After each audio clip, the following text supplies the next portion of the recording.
How many guys you got in play? Nothing? Okay, that's what I thought. So we were walking around town with some Memphis players, and we were asking them where we should go if we ended up running into a zombie apocalypse. Yeah. Because I Like, mean, where in Memphis do we want to go? it's pretty. You got to make sure you're in a safe place when the zombie apocalypse happens. At least if you're a human. I think we had a pretty set up game plan on this. Okay, so what we're seeing is Rayne Gould on the left is looking over the list of William Wright, and William Wright is looking over his opponent's list. Now, the reason that we do this, the reason that we let the players look over each other's lists, is that we don't want to have, in this world of social media and the potential for people to have a lot of friends who are scouting, we don't want someone who has put in a lot of work, but perhaps their friends are more busy, or they don't have as many friends, or they don't have a smartphone. We don't want them to be just completely blown into like just this sad space of not being able to keep up. And also, we post these deck lists immediately on Star City Games. So, if you want to keep seeing these deck lists, we got to keep showing it to the players, because whoever has a smartphone winning does not seem like a proper way to decide top 8 matches. Yeah, I mean, it's kind of interesting. It's like the natural progression from what happened a million years ago, when the idea that scouting was illegal was an actual part of the rules of the game a long time ago. But how do you enforce that? You're in a room with people playing Magic. I mean, if someone I accidentally sat next to this guy and knew what he was playing. Yeah. How awkward. Yeah. Oh, I walked to the judges' station and I saw what somebody was playing. I broke the rules. Well, what was the Pro Tour? I believe it was Pro Tour. Was it new? There was one Pro Tour I remember where all of the day 2 deck lists were posted before day 2. Right. And there was Cabal Therapy was a legal card in this format.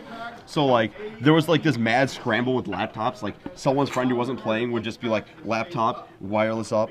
Or probably not even, I don't even know what the connection speed was back then. But like, oh, God, I gotta find the deck list, control F. Okay, you want to Cabal Therapy this, Yeah. I think someone actually got DQ'd because they pulled someone's deck list out of a bag after the match had started. Like, that was the thing back is, in the wild days. the thing is about this, right, is that once you get past the idea of recognizing that scouting isn't something that you can actually stop people from doing, we are at this stage where the natural progression is, once you're here, just give each other the lists. Yeah, I think that I like what it adds to the game. I think that it's a very interesting component to matches. Actually, I think one of the most interesting things that happened as an even further natural progression of this is that Pro Tour Dark Ascension, we have Brian Kibler and John Finkel prepping for their top 4 match against each other. Really? They play tested against each other to prepare for the real top 4. Yeah, for what it's worth, at Pro Tours you get the list the night before. So often a lot of people in the top 8 will just spend the previous night, oh man, I'm in top 8. I'm not going to celebrate now. I'm just going to play test tonight. Will is on the play, it looks like, which is going to be very key for his deck here. So we were saying, if Rayne was on the play, it's very possible for him just to get very far ahead with a hero early and put Will in a position where you can't really make profitable blocks on it. But on the play, Will have the ability to sort of set up a board state where he can maybe fight a hero in combat, or even just put Rayne on the back foot and kill him. So Will's definitely looking for hands that are 1-drop, 2-drop, 3-drop, matching up the curve for Rayne. And Rayne can probably get away with a bit less of an aggressive start because he has these, sort of endgame bombs of like Marin Crusader or Hero Blade Hold. For those of you who are just joining us, this is the finals of the Star City Games Live Open Series here in Memphis. William Wright with Black Blue Zombies, Rayne Gould with Blue White Humans, and I'm Adrian Sullivan, joined in the booth by Ari Lax. If you also hear other things in the background, we do have our Draft Challenge number 1 underway. That's a 32-person tournament. 64. Sorry, is it 64? Yeah. Wow, 64-person tournament, where what we end up doing, we have all of these drafts happening, and in the end, one person from this draft will end up winning, I believe it's, is it $500 for first? I can check this real fast. Yeah. I've played in a couple of these. But, I don't think I see a Shaheen Surani or a Saul Malka here. The original draft open ringers? Some of the ringers from our draft opens. I know that a lot of the Madison guys, they'll come to our Star City Games events, play in the standard, and then day 2, they won't legacy. They're just going to show up to draft. It looks like both players are down to 6 cards here, shuffling up for new hands. Let's see. draft opens, you are correct. 500. 500 for first, and an invitation to our your choice actually of invitationals. Yes. Because we have 4 invitationals a year now. Let's pretend that one's in your neck of the woods. You can go to that one, or if you want to, if you are somebody that grinds it out, you could perhaps go to all 4 of them. But you can save up your invitation to whichever one of the invitationals you prefer. 5 seconds. Yeah, I believe the next one is upcoming actually in Baltimore, Lay out your pack to your if left. I remember right. I'd have to look this up again. I'm thinking about going to it. I'm not going to be covering it, and I know that the last one that was in Indianapolis, I was happy to be covering it, but man, I was so hungry to play Magic that weekend. There's one in Indianapolis actually this summer. Yeah. So the next Star City Games championship or invitational is going to be in the end of March, so March 23rd, 25th in Baltimore. Both players down to 5. And for Wow. those of you Both players. Yeah, for those of you who maybe can't attend an Open, but still want to get to an invitational, there are Star City Games invitational qualifiers, and these can be held at your local store.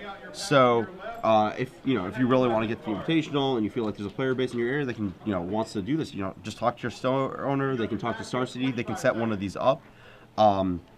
There's a few happening this weekend actually. There's 2 in North Carolina, one in Fayetteville and one in Goldsboro. And then there's 2 happening in Columbus, Ohio this weekend. One yesterday and one today.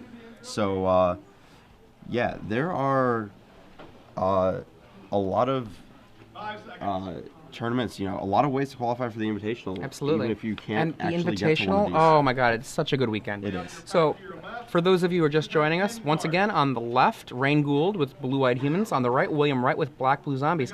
And both of these players down to 5 cards. People at home, if you have Twitter, tweet to us at SCG Live. Do you want humans to win or zombies? Are you a zombie fan or are you a human fan? I know I always want the humans to win, but when the zombies kind of win, it's cool. Yeah, I mean. So both players have a 1-drop. William has a Diagraph Pool, and Rayne has a Gideon's Lawkeeper. Probably the second best 1-drop you could have here. Maybe the best. The Lawkeeper is definitely what he wants over Champion, especially on a Moldify. I think I would Doomed Traveler, I think, is probably my favorite 1-drop for this matchup, but Lawkeeper comes in second. I think Champion is our worst 1-drop for humans in this matchup. Kind of oddly. Turn 2, the High Priest, the card that we said might be actually very, very huge in deciding how this Zombies deck plays out against the humans. So both players with a Basic and a Scars duel. And Rayne has... Is that the Thalia? Yep, that's a Thalia on 2, which is going to brickwall this team unless Will has a removal spell. You should have 8 cards. This could potentially get very interesting if Will has well, I guess less interesting if Will has a Gravecaller and a Tragic Slip right here, or, a Fume Spitter and another creature. Both players did mold a 5 here, but we'll see. Is this Thalia going to hold off the assault? 5 seconds. Diagraph Captain. It will not hold off the assault. Rayne's probably going to take 3 on this attack. Lay out your pack. You should have 7 cards. So Diagraph Captain pumping the. Is that a High Priest getting in there? That's a High Priest. That is just going to get eaten, correct? Yeah, that looks like that High Priest is just going to get. Well, it can get Thalia. traded to the Thalia. No, Thalia's first strike. 5 seconds. Really? Oh boy. Draft. Yeah. If I could spell Skursdag, I would be able to look up whether. First strike. Yeah, Skursdag. Oh, I didn't realize. Yeah, Skursdag, High Priest. 10 seconds. Actually a human. So Rayne's going to drop to 15, but gets to eat that High Priest and not take a damage off the trigger because the one human in Will's right deck decided to show up to the fight. Oh, that's so sad. Skursdag High Priest is one of the best weapons in William Wright's arsenal in this matchup. Looks like Rayne has a 3rd land here, both players having surprisingly smooth draws off these mulligans. And that's a Mirrored Crusader. Oh boy, Ooh, that is Pro Black. It has some other abilities too, but Double Pro Strike. Black. Yeah, that's one of Rayne's best cards in this matchup, and it looks like Thalia's gonna just Mirrored Crusader's gonna hold the fort. Thalia's gonna just crack in there, and William is actually short on ways to deal with his Mirrored Crusader. He can copy it with a Phantasmal Image. He can attempt to double Mortar Pot it. I mean, he can't even copy it until he kills the Lawkeeper, though. 5 seconds. That's true. He actually has. Is that another High Priest? That is another High Priest. But you know, these Lilianas and guest verdicts probably just going to take out a Thalia. He can't even play a Liliana here because of Thalia. There's one card in hand facing down this Mirror Crusader. Rayne Gould. Please pass the last card. He is At this time, you have waiting in selections. Please See, begin. untaps. Batman villain Rayne Gould. Untaps. Draws 4th land. Is this going to be a Hero Blade hold to end this? Well, not end this, but you know, that'd be pretty dominating. Nope, just another Gideon's Lawkeeper. It looks like. Assuming that he doesn't have another 1-drop, doesn't leave with a champion or something similar. This combat step is going to get a little dangerous. Let's see. Oh, he does have the champion, and his last card is the Return your Lawkeeper. selections to the container. So Rayne has just sort of assembled this board state. So apparently Soren Markov, 23, is a zombie fan. And What a surprise. the zombie food is a human fan. I think that's kind of funny. Let's see. Well, You know, I wouldn't have attacked with that Skurzdar High Priest earlier, No. but that I didn't even remember that Thalia had first strike. It's very, very likely that he just missed that ability. So Crusader cracks in for 4, will dropping to 14. He has 2 cards in hand to do something with. What does that do again? The High Priest? I'm just mimicking what I imagine Rayne is saying as he Yeah. grabs it, turns it around. For those of you who aren't aware, it is tap it and 2 untapped creatures you control, put a 5/5 demon to play, but it's a morbid ability, so play it only if a creature has died this turn. Rayne has an active Lawkeeper and mana up to tap something. Oh, that is a Fume Spitter. Oh. That means that this High Priest is going to make a demon this turn. If, Well, not necessarily. Mo He's got wants it to. Rayne can tap the High Priest in response to that Fume Spitter. Correct. But I don't think he did. he may not have. That's a pass the turn. Oh, no EOT tap. This Mirror Crusader is still going to get through, and Rayne does have an Angelic Destiny he can draw to just sort of... Well, it's too short of lethal, but close, getting close. 5 seconds. It looks like we have correction on Mortar Pod being able to kill the Crusader. The sacrifice creature actually does the damage, so and targets, so that is not an out. He actually just has these sacrifice effects, so that might become an issue. Pick up your pack. 35 seconds. Mirror Crusader, I think it has to crack in here. There's the demon tokens are going to be too much of an issue otherwise. You just have to race them. So Will falls to 10. 1 card in hand for both players. Rayne probably debating whether he wants to leave up mana or... Okay, so... Responds by tapping But that the does- High Priest. It's not that- going to matter, though, It because does not work the way he wants it to. Yeah, the sacrifice is a cost. It's gone. Yeah, the So- Fume Spitter has already died by the time the Gideon's Lawkeeper is tapping the High Priest, so Morbid is in fact active at that Yeah, point. and Rayne, you have tapped. I mean, if I was the judge or the player there, that Lawkeeper would be used. Mm-hmm. There you go. He's like, so just as long as William activates it properly, because that's a dead Fume Spitter. Sacrifice is a cost. Yes. That Fume Spitter is not on the board right now, actually. He's I don't gonna- think Rayne, Tragic Slip, targeting, the other Gideon's Lawkeeper, perhaps. probably. He just needs to use your removal spells to handle theirs. I don't think William realizes that he is going to be able to activate his High Priest. High Priest regardless. Yeah. I think neither player realizes, and this might play out interestingly. Oh, and is it a double targeting? 25 seconds. Oh yeah, he doesn't No, realize. He's probably targeting both of the Lawkeepers. I think he targeted the same one. Really? Interesting. And oh yeah, William does not. Oh nope. Okay, he targeted it right, but he does not realize he could have made a zombie Yes. or a demon. A demon. So That's actually really huge. that might be the deciding factor here. Now just imagine a 5/5 demon in play, everyone, and it's invisible. And what would the life totals look like? So Attack for- Rayne has a couple guys back to block, but Lay out your pack. Will's running short on guys to activate this High Priest with if he attacks. Okay, there's a invisible 5/5 demon that wishes it was here, 5 seconds. Didn't want to show up to the party. and Got stuck in traffic on the way. thinking about attacking with the Diregraph Ghoul. It's a 3/3 Ghoul right now because of the Diregraph Captain. That seems like what he wants to be doing here. Or I think Rayne just takes on the attack. Oh, is this an every... Okay. 5 seconds. So theoretically, so that's 3 coming in, not 8. Draft. Yeah, attack with everybody would be devastating because the captain would just get blocked down by the Thalia again. Is that a... That's a Grave Crawler. Okay. Pick up your pack. That... 30 seconds. No. Nothing died. No. Yeah, nothing No. died. You cannot activate Morbid when creatures have not died. And William just passes the turn back after putting Rayne down to 12 life here. Rayne with his Mirror Crusader threatening to be lethal in 5 seconds. 3 attacks, which is giving William 2 turns to get somewhere.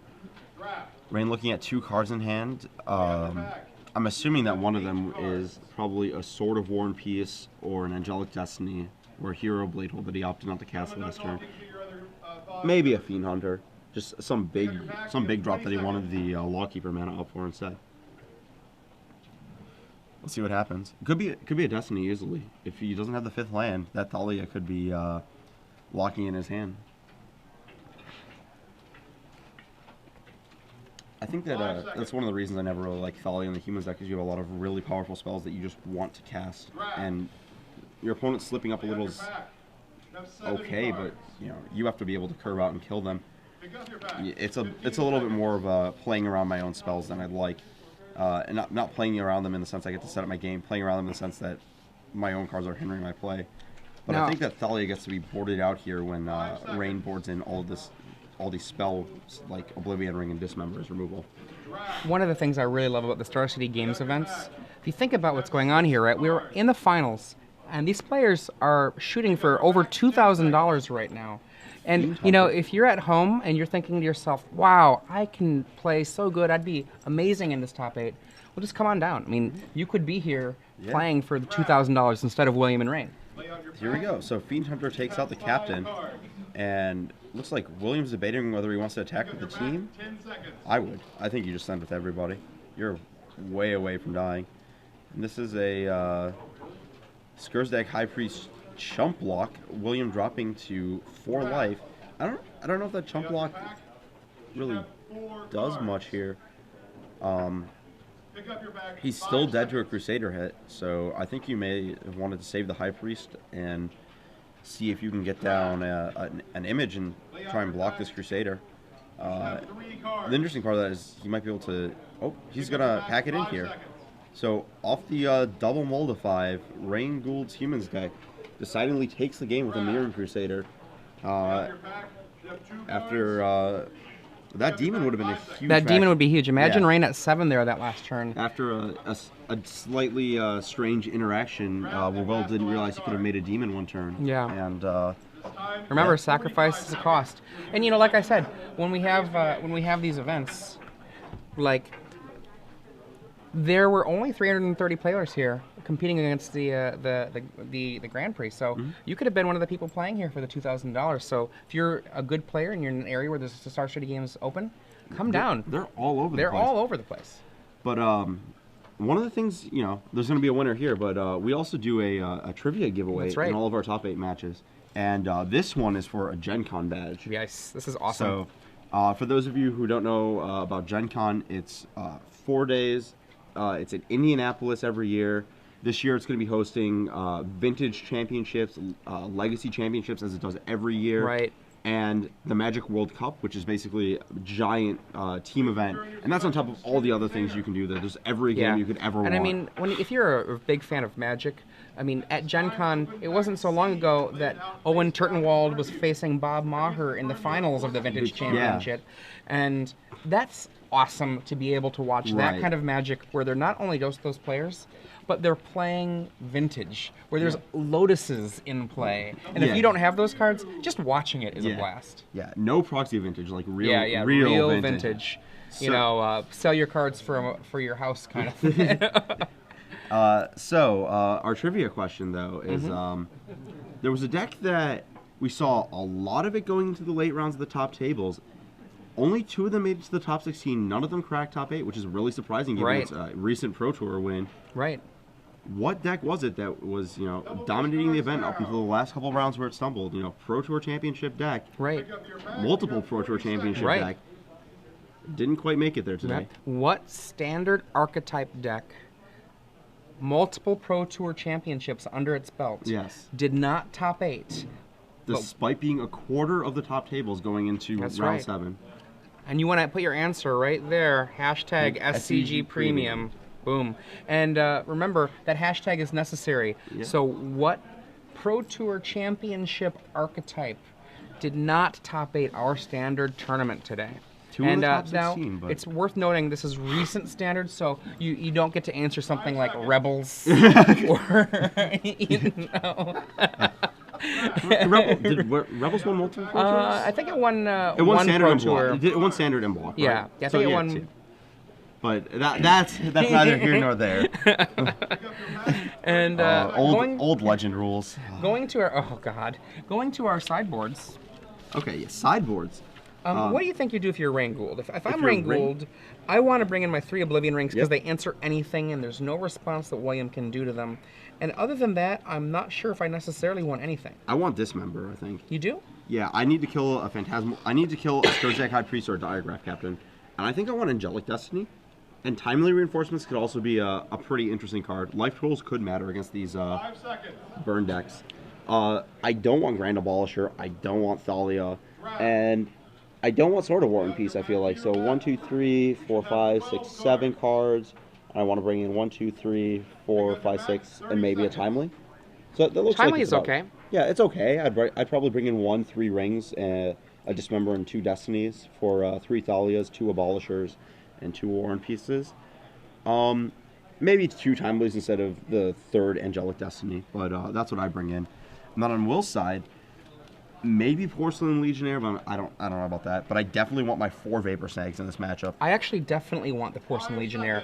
One of the reasons I definitely want it, Porcelain Legionnaire can kill, Oh, Mirran Crusader. That is very true. I did not think about that. and also it can kill Athalia.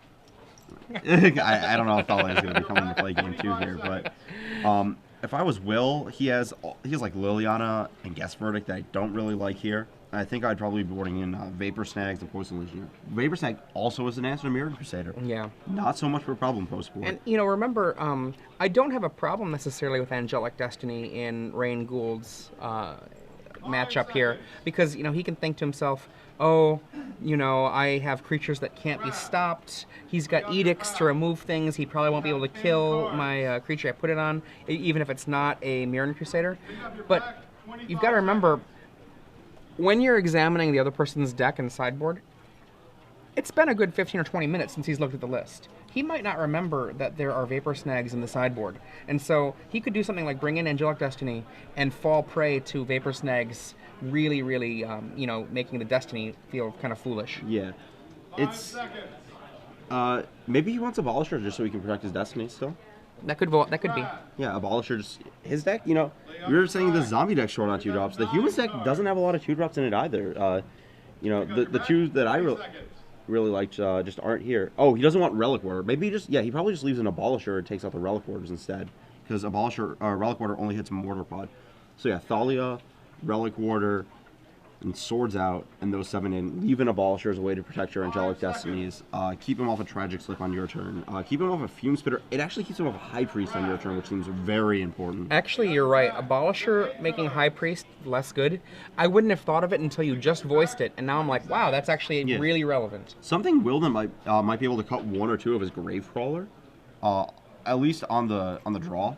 On the play, he probably wants all of them just to get this super aggressive start. But on the draw, it seems like he might just want to be a bit more controlling. That's another good point. So looks like both players have drawn their opening 7s. Maybe they'll start with normal hand sizes this time. Looks like Rayne's hand has a Hero Bladehold in it, which is his big end game. Let's see. Will Wright is probably mulligan. Yep, that is a 3rd mulligan for Will Wright in this match. It's a lot of mulligans. And Rayne is asking a judge question? I think what he's doing is he's checking to find out If he's registered for the Legacy Open. right. maybe. Yeah, I mean, I love Legacy so much. I would be so sad if I was in the top 8 of one of these events and I ended up missing the Legacy. I know in the past they've made special accommodations to make sure that Yeah. people have made it. I think I mean, all you got to do if you're in the top 8, or if should I say the finals, Yeah. just ask. Just ask. Can we stall for a second? I think I remember when Jerry won the back-to-back ones the last time we were commentating together in Pittsburgh. There was like, okay, we want to do an interview with Jerry. Okay, well, our player meetings right now. Give us 10 minutes, okay? Right. Okay. Yeah. The sacrifice is made in the name of awesome. Let's see here. Yeah, this 21 lands from the zombies deck is just still shocking to me. Yeah. This 21 lands is just feels very low to me for this deck with 8 3-drops in it. I think one of the things that is always kind of a struggle with the aggressive decks is when you've got as many in the top end as that, like, there we go, and the game's underway. Gravecrawler versus nothing. Both off of Scars duels. Yeah, there's actually 10 3-drops in this aggro deck. Oh, and that's his tapped Drown Catacombs for Will. Yeah, the fight between having enough mana and flooding when you're a particularly aggressive deck is always very difficult to balance. I guess I did play 21 when I was playing the red version, so that's Thalia. post-board Thalia from Rayne. Gonna hold out this Gravecrawler potentially, but I don't know how much I like that card here. If he didn't board in the Destinies, I guess I can see Thalia, but otherwise, I mean, if you're boarding an Oblivion Ring, I really don't like Thalia at all. 2 mana? Oh, cannot cast that Mortar Pod in your hand, Will. Thalia would like to say otherwise. He might be missing a land drop here, it looks like. The first draft challenge has just finished the draft, and I notice in the room is phasing Pro Tour player Mike Donovan, who has, I believe, won 3 draft challenges. Yep. So there's a Phantasmal Image that Legend rules down the Thalia. One of the key plays of Phantasmal Image on the weekend has just been 2 mana. Kill your Legend. Good old Hero's Demise. And Rayne takes 2 from this Gravecrawler. William passes back and misses his land drop, though, which is going to be very important. There's a Geist of Saint Traft. Oh, is there another Phantasmal Image in William Wright's hand? Ooh, I don't know. Yeah, this sort of Hero's Demise on Thrun and Geist is really huge. Just killing a hexproof guy is very, very key. And it looks like William might not have a land drop. He looks I like think I see a Messenger in his hand. I see a Messenger, there's a Captain, there's a Mortar Pod. That was what he was looking at casting last turn. He was like, oh wait, Thalia doesn't let us. Let's see here, 5 cards in hand. Maybe if you attack, then they will block with their Spirit. Come on, William. See what happens. Must attack. I mean, can't block, must can't attack. Block. Right? Well, it's also possible that if he doesn't attack, he might not attack because he doesn't realize he can't block. That might also be the consideration on that. You know, I have done those plays where I'm like, I might as well. Maybe he won't know. So attack for 2. Rayne's gonna just take 2 on this attack. Yeah, it's always the best when you're like, you don't realize, like, your opponent's like, why are they doing this? And you're like, oh, they don't realize this. And the rest of the game, you're just like, I know they don't realize this. I can't. Once you know, it's. Do I want to communicate this to them? So Will Wright. Another Gravecrawler? Another Gravecrawler. Not going to stop this Geist of Saint Traft, though. Will, hungry. If you were talking about only 21 lands, look at this. He could just use 1 more. I think his deck kind of turns on if he gets 1 more. Yeah. 4 mana. That's a pretty critical moment. Yeah. Here's probably a Hero Blade Hold coming down here. And 6 damage to the face. Geist of Saint Traft and Hero Blade Hold are just very, very powerful attackers. Oh, yeah. Hero Take Blade 6. Hold in particular, I know, I've played games where it's just like, oh, missed a land drop, oh, missed a land drop, oh, played a hero, oh, played a hero. My opponent's just like, well, I can't kill either of them, and this next attack is for 35. I'm dead.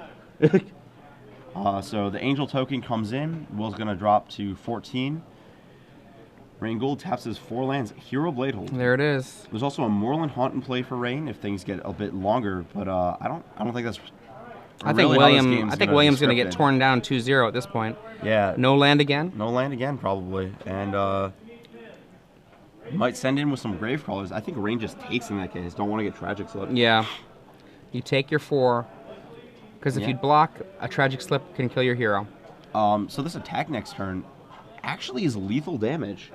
That's the hero naturally does 7 for those who haven't played with it. Oh, he blocks. He does block. Take Could 2. Get Tragic Slip. Going down to 12. So the hero does 7, the Geist does 6, plus 2 from the hero. That's 15 power on board right now off of 2 creatures. Tragic Slip, Tragic Slip, Tragic Slip.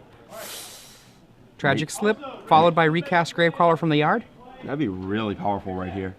That I don't would- think he's got it, though. He's The way he's tanking, I think he just has this Mortar Pod.